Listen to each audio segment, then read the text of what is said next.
sisters and brothers of America. স্বামী বিবেকানন্দের Chicago বক্তৃতা, বিশ্বের কাছে নয়া দিগন্ত খুলে দেওয়া সেই বক্তৃতাই এবার সিডিতে।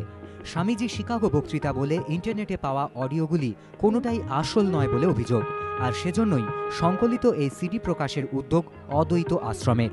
স্বামীজি শিকাগোতে দেওয়া 6টি বক্তৃতা পাঠ করে সংকলিত হয়েছে সিডিতে। গত 10 বছর ধরে আমরা চেষ্টা করছি, স্বামী বিবেকানন্দের ভয়েস এখন কোথাও নেই, কিন্তু 1892 থেকে প্রায় 1902 সাল পর্যন্ত স্বামীজি ভয়েস কয়েকটা জায়গায় রেকর্ড করা হয়েছিল।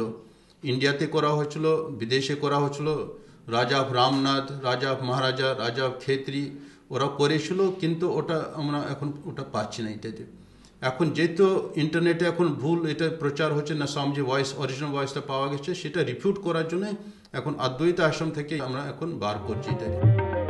1893 সালে শিকাগোতে দাঁড়িয়ে স্বামীজি তুলে ধরেছিলেন অতীতের গর্ভ থেকে আধুনিক ভারতবর্ষকে, দিয়েছিলেন মানবতার দিশা।